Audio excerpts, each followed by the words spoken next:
के art and craft activity के उद्घाटन समारोह में हमारे मुख्य अतिथि Shri Saurabh Swami ji, IAS, director secondary education, department Bikaner, government of Rajasthan का BTU UCET की परिवार से हार्दिक अभिनंदन और स्वागत करते हैं।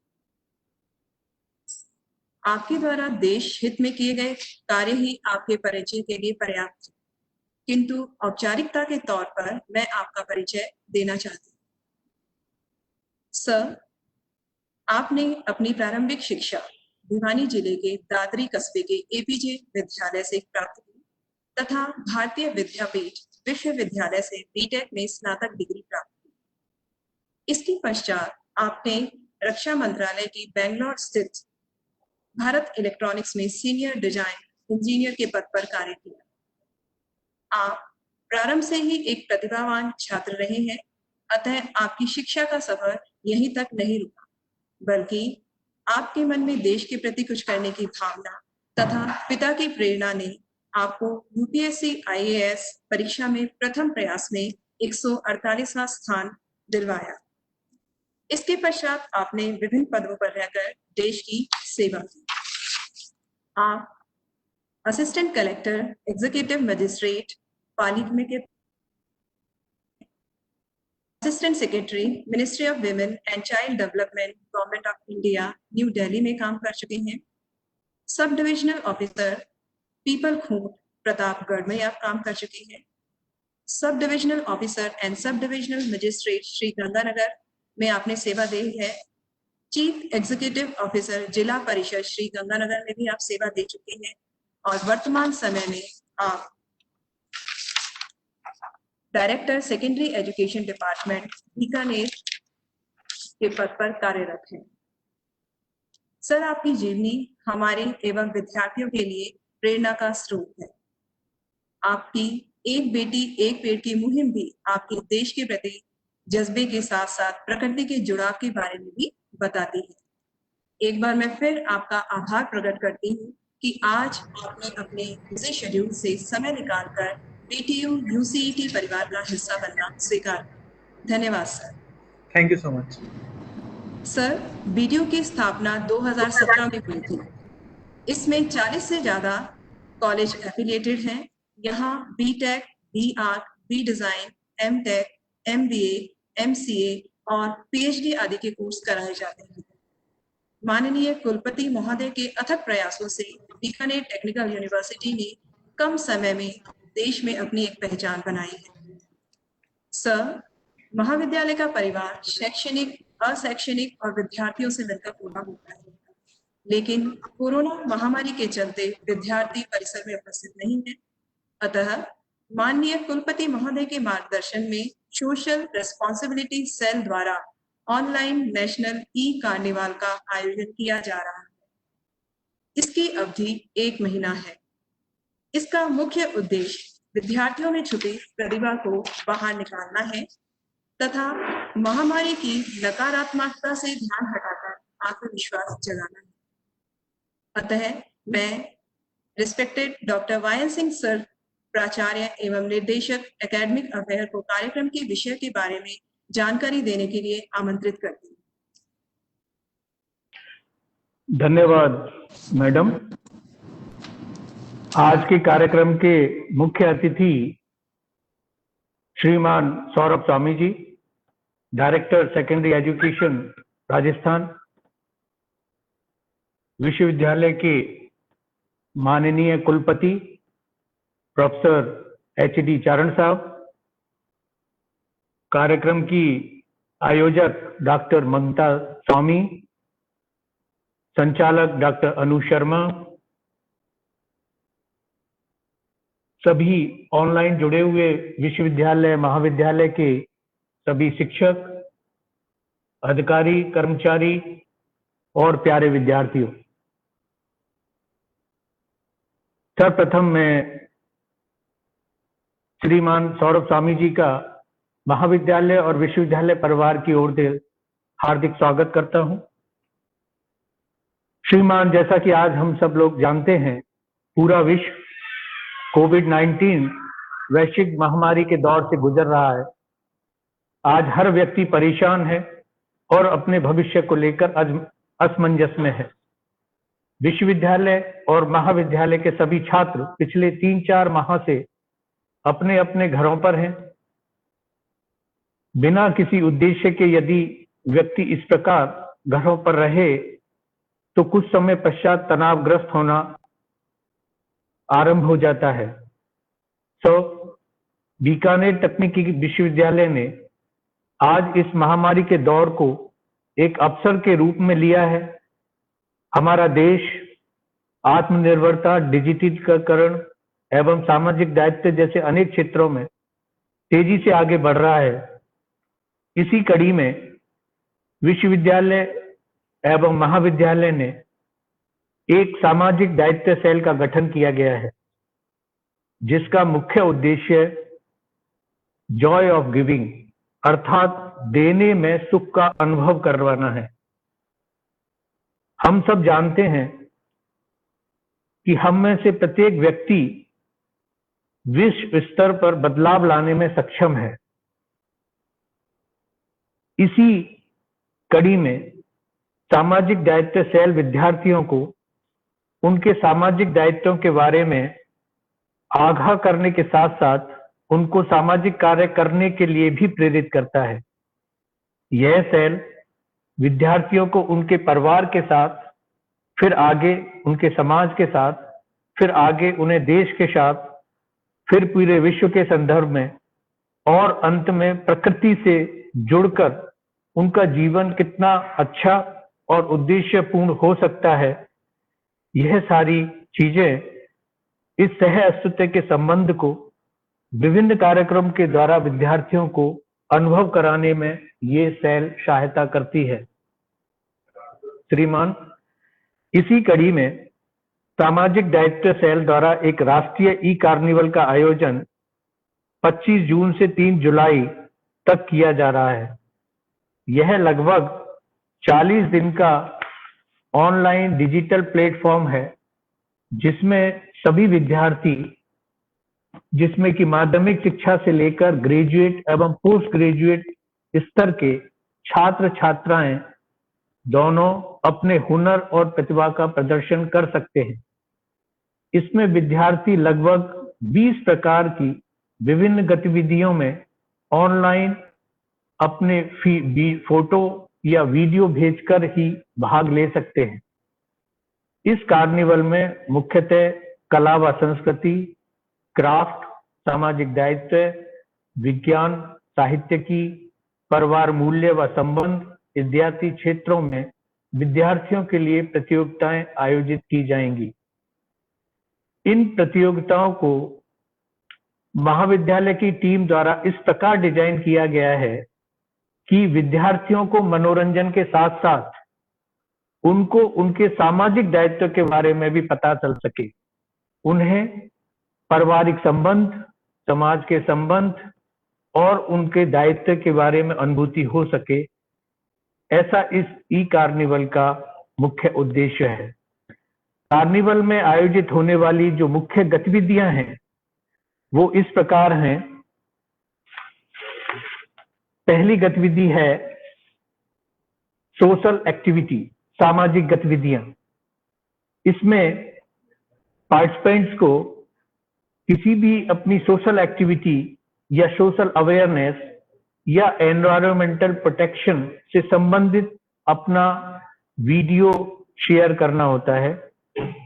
इसमें किसी भी संस्था में, किसी भी वृद्धाश्रम या किसी भी दूसरी एक्टिविटी से जुड़कर भी अगर विद्यार्थी कोई कार्य कर रहा है तो उसका भी वीडियो वो भेज सकता है। दूसरी हमारी गतिविधि है कल्चरल एक्टिविटी, सांस्कृतिक गतिविधियां। इन गतिविधियों में नृत्य मयूर, काव्यांजलि, वाद्यसरता, सरगम इत्यादि कई गतिविधियां हैं जिनमें कि विद्यार्थी अपने आप को इन्वॉल्व करके तनाव रहित होकर शारीरिक रूप से भी अपने को स्वस्थ रख सकता है। ये हमारा उद्देश्य है। विद्यार्थी इसमें अपना फोटो या वीडियो शेयर करके और सम्मिलित हो सकते हैं। तीसरी जो हमारी गतिविधि है आर्ट एंड क्राफ्ट एक्टिविटी, इसमें कला और शिल्प गतिविधि है। इस गतिविधि में 3 तरह की गतिविधियां सम्मिलित की गई हैं, regard before discard, magical colours और चित्रण। सर, रिगार्ड बिफोर डिस्कार्ड का हमारा उद्देश्य है, ये गतिविधि रखने का हमारा उद्देश्य है कि विद्यार्थियों को या किसी भी व्यक्ति को कोई भी वस्तु को त्यागने या फेंकने से पहले उसका किस तरीके से उपयोग किया जा सकता है, क्या उसका कोई दूसरा उपयोग भी पॉसिबल है, इस तरह के जो भी उपयोग पॉसिबल है उन पर आधारित ये गतिविधि है। यानी कि जो वेस्टेज है, जो वेस्टेज मटेरियल है, उससे वह किस तरह की कोई उपयोगी वस्तु या उपयोगी कोई भी दूसरा उसका किस तरीके से उपयोग किया जा सकता है, इस गतिविधि में विद्यार्थी को वह बता करके और पार्टिसिपेट कर सकता है। दूसरी जो गतिविधि है सर, वो मैजिकल कलर्स यानी कि रंगों का जादू। इस गतिविधि में विद्यार्थी जो कोरोना है या जो कोविड-19 का जो दौर चल रहा है, उसके पश्चात की जो हमारी लाइफ स्टाइल है या हमारा जीवन है वो किस तरह का हो सकता है, हमारी शिक्षा किस तरह की होगी, हमारा रहन सहन किस तरह का होगा, इस तरह की जो चीजें हैं उनका चित्रण करना है। वो पोस्टर पे भी चित्रण कर सकता है या किसी कपड़े पर, किसी कह सकते हैं कि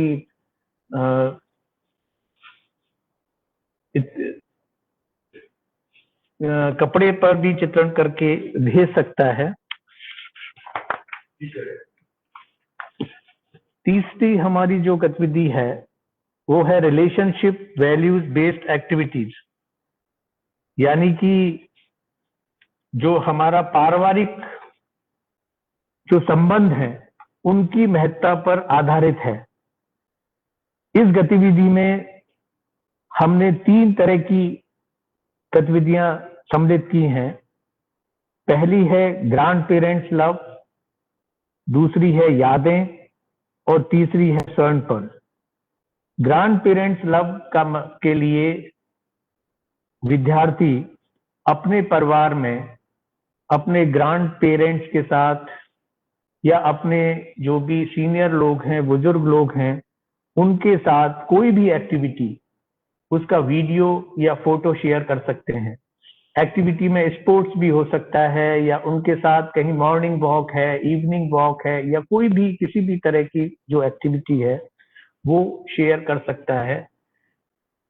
दूसरी जो एक्टिविटी है यादें, ये यादें जो हैं हमने जो विद्यार्थी की बचपन की यादें हैं वो यादें उसके स्कूल से जुड़ी हुई हो सकती हैं, उसके फ्रेंड्स के साथ जुड़ी हुई हो सकती हैं, उसकी कॉलोनी में या किसी स्पोर्ट्स एक्टिविटी से जुड़ी हुई हो सकती हैं। तो इस तरह की यादों का वीडियो या फोटो शेयर किया जा सकता है, वो इस एक्टिविटी में हम सम्मिलित कर रहे हैं। तीसरी जो एक्टिविटी है इसी कैटेगरी में वो है स्वर्णपल।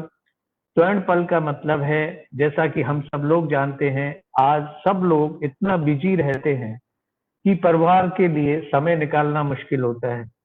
इसमें हमें फैमिली के साथ, पूरी फैमिली के साथ हम कोई एक्टिविटी कर रहे हैं, इवन हम लंच ले रहे हैं, डिनर ले रहे हैं या परिवार के साथ खेल रहे हैं, इस तरह का कोई भी वीडियो, कोई भी फोटो जो है वो शेयर किया जा सकता है और इस गतिविधि में उसको सम्मिलित किया जाएगा।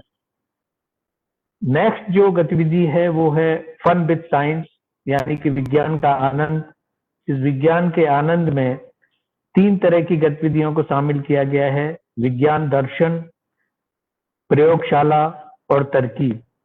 विज्ञान दर्शन में अगर विद्यार्थी ने घर पर रहते हुए कोई भी प्रोजेक्ट बनाया है या कोई भी कार्य जो विज्ञान से संबंधित है वो डेवलप किया है, तो उस प्रोजेक्ट का वीडियो वो शेयर कर सकते हैं।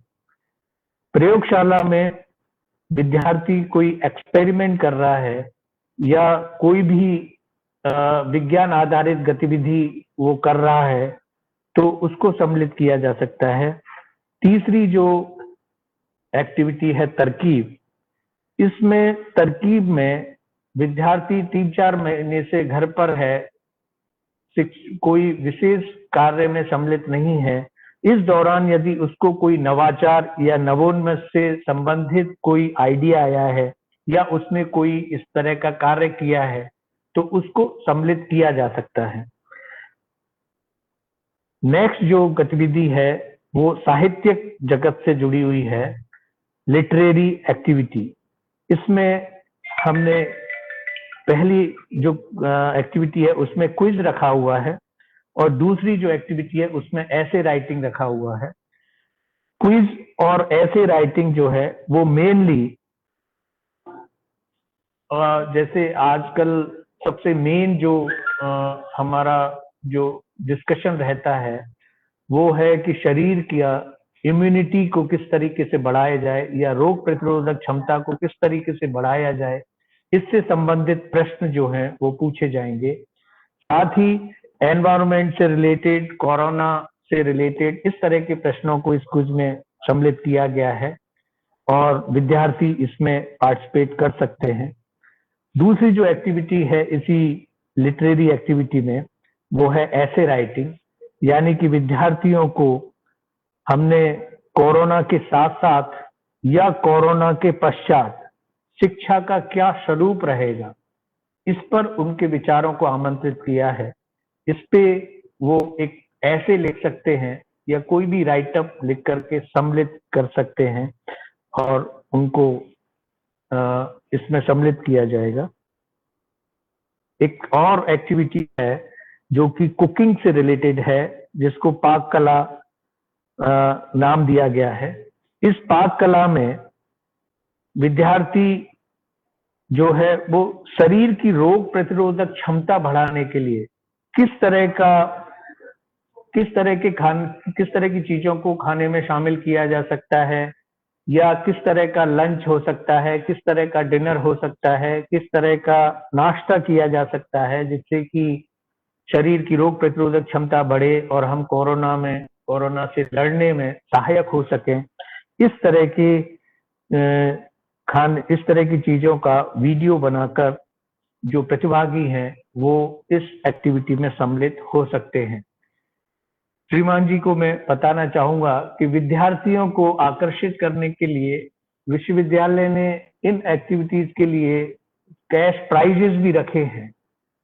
वो प्राइजेस करीब 60 से 70 हजार रुपये के बीच में होंगे और सभी विद्यार्थियों को जो भी इसमें फर्स्ट, सेकंड और थर्ड लेवल पे जो विद्यार्थी आएंगे उनको उनके उत्साहवर्धन के लिए ये पारितोषिक वितरण किया जाएगा।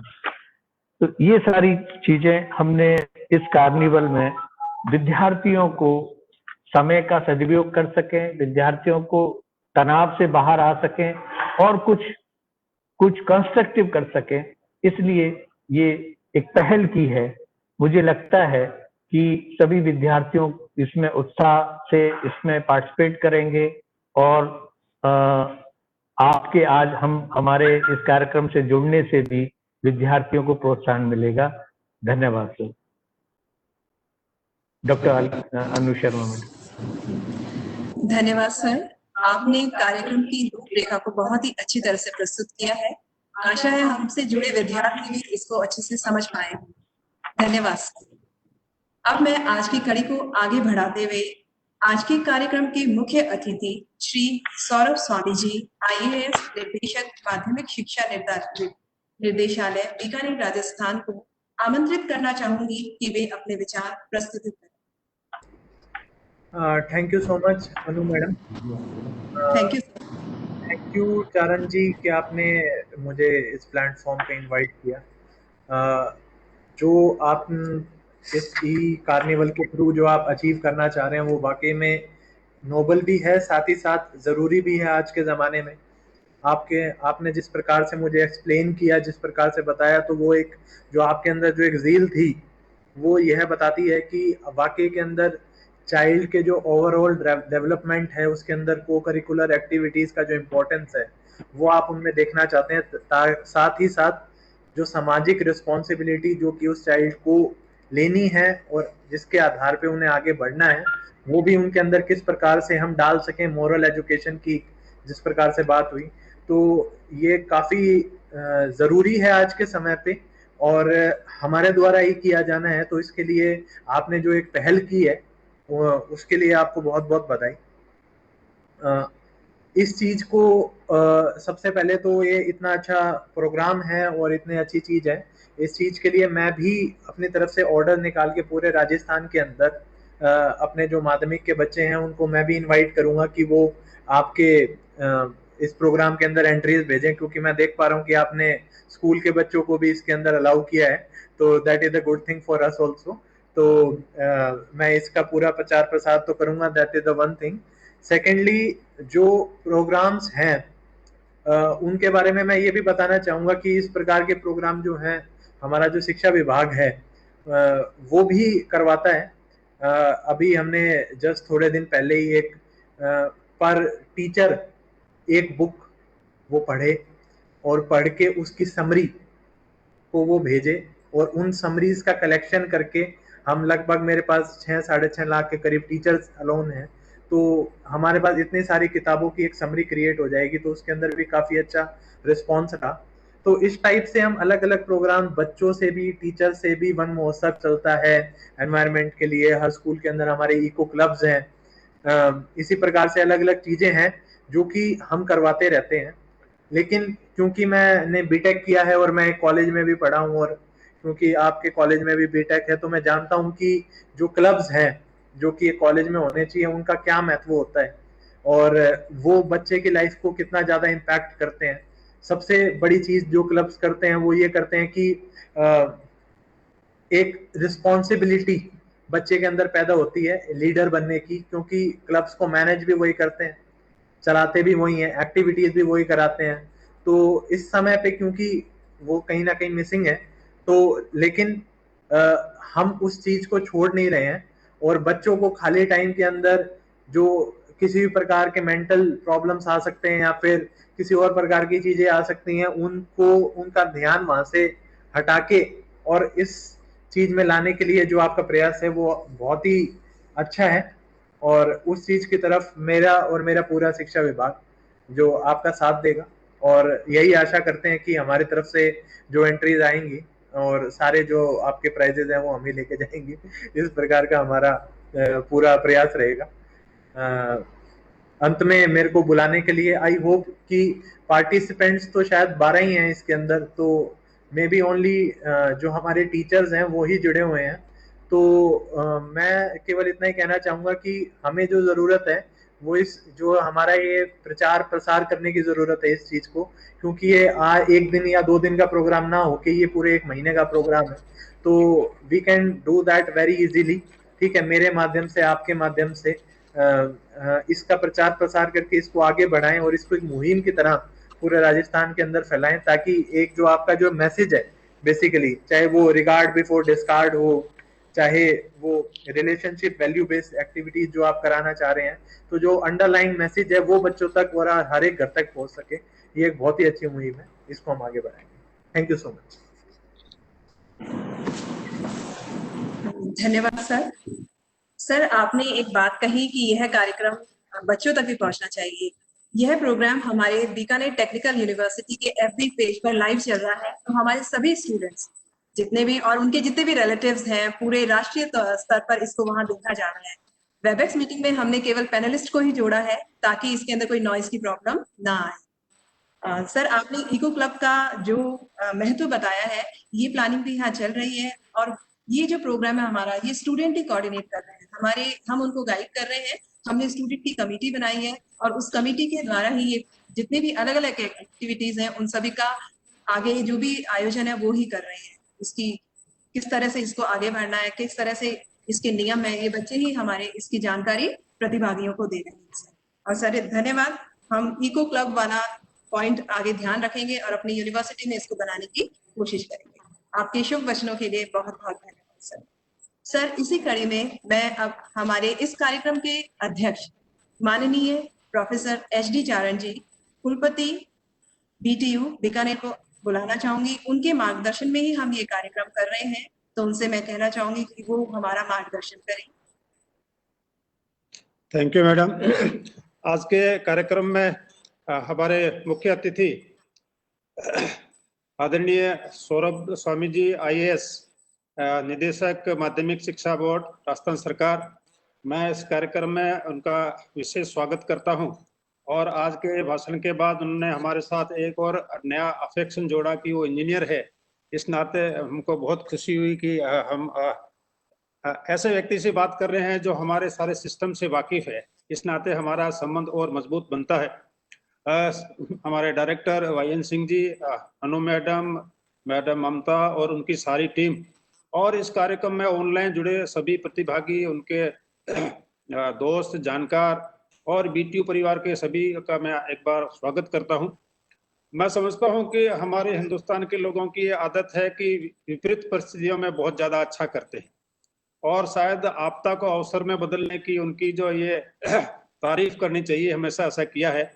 और कोरोना मैं समझता हूं हमारे बीकानेर तकनीकी विश्वविद्यालय के लिए कि तो वरदान सा साबित हुआ है। हम बहुत ही सीमित साधनों में काम करते हैं, तो सीमित साधनों में काम करने के नाते हम किसी को मेहमान को बुला के और यहाँ कोई बड़ा कार्यक्रम करने में लगभग असमर्थ हैं। लेकिन कोरोना के समय हमको ध्यान आया कि हमारा जो डोमेन है इस तकनीकी के माध्यम से बहुत बड़ा हो सकता है, और उस बहुत बड़ा होने का जब हमको एहसास हुआ, अब मैं ऑनेस्टली बताऊं कि उससे पहले हम ऑनलाइन को जनरली डिस्करेज करते थे कि ऑनलाइन सिर्फ एडिटिव काम हो सकता है, कुछ ऐड कर सकता है, बेसिक काम तो ऑफलाइन ही हो सकता है, चौक बोर्ड से हो सकता है, प्रैक्टिकल से हो सकता है। लेकिन कोरोना ने हमको सिखाया कि ऑनलाइन भी बहुत कुछ हो सकता है, और उस बहुत कुछ के नाते जब मैं अपना काम शुरू किया तो मैं अपने जैसा हमने सोचा था उससे कई गुना ज्यादा हम काम कर पाए। अगर मैं बहुत मेहमानों को बुलाने के रेस्पेक्ट में सोचूं, जो हमारे लिए लगभग इम्पॉसिबल था। आपको माननीय आपको ध्यान होगा कि थोड़े समय पहले CMO ने हमारे सुखी जीवन आनंदम का वहां से उन्होंने संबोधित किया, और उसमें मैं देख रहा था कि मंत्री महोदय थे, सेक्रेटरी थे, यहाँ तक कि चीफ सेक्रेटरी भी उपस्थित थे, यानी पूरी सरकार ही उपस्थित थी। ऐसा हम सोच भी नहीं सकते थे कि अगर ये सिस्टम नहीं होता तो कोई कार्यक्रम बन सकता था। और उसका कार्यक्रम का जो असर मैं देखता हूँ विद्यार्थियों पे और मेरे जो शिक्षक साथी है उन पे बहुत प्रेरणा के रूप में असर है, और उनके जो काम करने की क्षमता निश्चित रूप से बढ़ी है। इसी तरह से हम गवर्नर साहब को बुला पाए, इसमें UGC के चेयरमैन को बुला पाए, AICT के chairman, vice chairman, member secretary उनको बुला पाए, कई वाइस चांसलर, टेक्निकल यूनिवर्सिटी के वाइस चांसलर थे उनको बुलाया, और भी कई विद्वानों को हम बुलाने में सफल हुए। अन्यथा एक व्यक्ति को यहाँ बीकानेर आके और वापस जाने में कम से कम एक दिन एक रात तो मिनिमम ही लगता है, उसका समय लगता है, एनर्जी लगती है, पैसा भी लगता है, लगभग इम्पॉसिबल सा काम होता था। मुझे ध्यान आया कि जब CM साहब का प्रोग्राम आया तो कलेक्ट्रेट से हमारे पास कुछ लोग आए, एक मेरे घर पे मिलने आए, बातचीत की, ये प्रोग्राम क्या समझाओ। मैंने उनको प्रोग्राम समझाया और अंत में जाते समय कहते हैं कि सर को सिक्योरिटी का इश्यू तो नहीं है। तो मैं समझता हूं कि हम किस ट्रेडिशनल सिस्टम में काम करते हैं। उनको तो लगा कि CM साहब आ रहे हैं तो कुछ सिक्योरिटी का इश्यू होगा। तो उस ट्रेडिशनल सिस्टम से बाहर निकल के हम कहां तक पहुंचे, ये शायद हमको कोरोना ने सिखाया और हमने इसका पूरा उपयोग किया है। और इस नाते ये जो नेशनल कार्निवल है ये भी हमारा एक अलग ही तरह का एक्सपेरिमेंट है। मैं समझता हूँ कि इसमें भी हम अच्छा साबित कर पाएंगे। मैं अगर मेरी जिम्मेवारी को देखता हूँ एज ए वाइस चांसलर, तो मैं इसको दो तरह से देखता हूँ कि एक तो एज ए एग्जीक्यूटिव देखूं तो जो व्यवस्था है, बच्चों के एग्जाम करना, समय पे एग्जाम करना, बाकी संबंधित चीजें काम पे टाइम पे करवा लेना, सिलेबस अपडेट करना, ये मेरी एक एज ए एग्जीक्यूटिव जिम्मेवारी बनती है। पर मैं समझता हूँ कि ये काम तो अगर कोई एडमिनिस्ट्रेटर है वो भी करा सकता है। अगर बिल्डिंग बनाना है, इंफ्रास्ट्रक्चर डेवलप करना, कोई एडमिनिस्ट्रेटर भी करा सकता है, पैसा सरकार देती है, PWD काम करती है।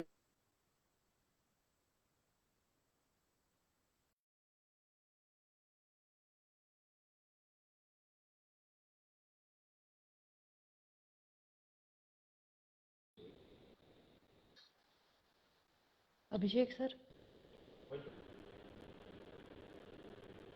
ऑफलाइन।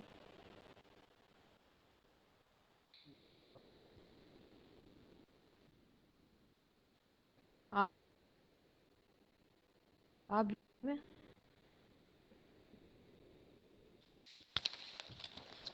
हाँ मैडम, शायद ये नेट चला गया।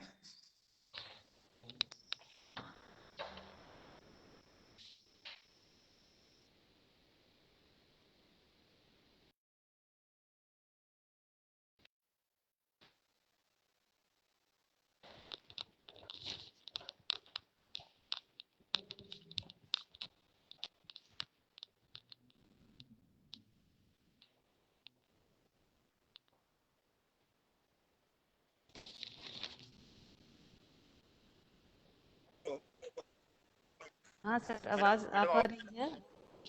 इसमें मैं इस बात को मेरी को जारी रखने के लिए कि एक तो जिम्मेवारी मेरी, मैं समझता हूँ कि कोई एडमिनिस्ट्रेटर ही कर सकता है, पैसा सरकार का होता है और बड़ा विषय नहीं है, लेकिन समझता हूँ मुझे कुछ दिशा देने की जरूरत होती है और उस नाते में क्या कर पाता हूँ इसकी अपने निश्चित रूप से आप शिक्षा से चाहता हूँ कि हमें कौशल के बारे में बहुत सीखा है, वैल्यूज क्या है, मानवीय मूल्य क्या है। हम जैसे बिजली बनाने का फार्मूला बताएं तो बिजली बनाने के फार्मूले से बम भी बनता है। बिजली बना के हम समाज का उद्धार कर सकते हैं और बम बना के ध्वस्त भी कर सकते हैं।